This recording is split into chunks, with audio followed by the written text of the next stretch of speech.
रांची से आई इस तस्वीर को आप शायद भूले नहीं होंगे। ईडी ने झारखंड के मुख्यमंत्री हेमंत सोरेन के कथित करीबी प्रेम प्रकाश के घर अवैध खनन के मामले में रेड मारी तो पूरा देश हक्का बक्का रह गया।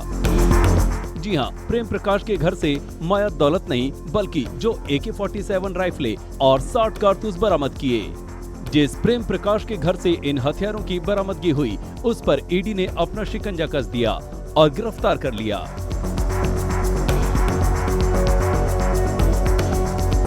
राज्य की सत्ता का चर्चित नाम, सत्ता के गलियारों का चर्चित नाम प्रेम प्रकाश, और किन किन राजनेताओं ने, किन किन विधायकों ने, किन किन लोगों ने उनको संरक्षण देने का काम किया, ये बातें साफ होनी चाहिए। दूसरी बात, किन किन नौकरशाह से उनके क्या क्या संबंध रहे, कौन नौकरशाह को 5 स्टार 5 सितारा होटल में ठहराने का काम प्रेम प्रकाश जी ने किया था, ये भी बातें सामने आनी चाहिए। प्रेम प्रकाश को मुख्यमंत्री हेमंत सोरेन का करीबी बताया जाता है। प्रेम प्रकाश के बारे में कहा जाता है कि झारखंड में IAS अफसरों के ट्रांसफर, पोस्टिंग तक में भी उसका दखल रहता है। प्रेम प्रकाश के यहाँ पहले भी रेड हुई थी। इसने फ़ोन को जो है फेंक दिया, फ़ोन के डाटा को रिट्रीव करके जब ये लगा कि सारे ट्रांसफ़र पोस्टिंग, चाहे DM बनाना हो, चाहे SP बनाना हो, चाहे सेक्रेटरी बनाना हो, चाहे बालू बेचना हो, चाहे शराब बेचना हो, चाहे आपको मिड डे मील स्कीम करना हो, चाहे गिट्टी बेचना हो, किसी प्रकार का कोई काम करना हो तो आपके लिए 1 point contact man Amit Agarwal के साथ प्रेम प्रकाश है। तो होना है ना रेड ना, तो जब रेड हो रहा है तो चीज़ें धीरे धीरे पता चल जाएंगी। और उसके बाद यदि अपोजिशन इस तरह का आरोप लगाती है तो मुझे उनकी बुद्धि पर तरस आता है। ये मोदी जी की सरकार है, न खाएंगे न खाने देंगे करता है। बुधवार को झारखंड की राजधानी रांची में खनन घोटाले को लेकर ईडी ने 11 ठिकानों पर छापेमारी की, जिसमें उसके पुराने दफ्तर से लेकर घर तक शामिल हैं।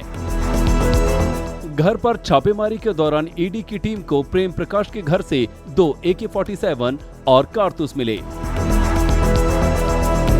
हालांकि बाद में रांची पुलिस ने इस मामले में ट्विस्ट दे दिया, दोनों राइफलों को सरकारी हथियार बता दिया जो प्रेम प्रकाश की सुरक्षा में लगे सिपाहियों को दिए गए थे। लेकिन बीजेपी ने मुद्दे को राष्ट्रीय सुरक्षा से जोड़ने में वक्त नहीं लगाया। प्रेम प्रकाश के यहाँ से 2 AK-47 रिकवर हुआ है और हम ये मानते हैं ये बहुत ही संगीन घटना है, बहुत ही चिंताजनक घटना। आखिर एक प्राइवेट पर्सन के यहाँ से प्रतिबंधित हथियार, वो भी AK-47 कैसे रिकवरी हुआ, ये किसका हथियार था, क्यों लाया गया था और प्रेम प्रकाश के घर में ये क्या कर रहा था। तो इसके तो भाई अब राष्ट्रीय सुरक्षा से तार पूरे जुड़ जाते हैं और हम मांग करते हैं कि इसमें ईडी और CBI के अतिरिक्त हमें लगता है NIA जांच की भी आवश्यकता है। प्रेम प्रकाश झारखंड का सबसे पावरफुल ब्रोकर माना जाता है।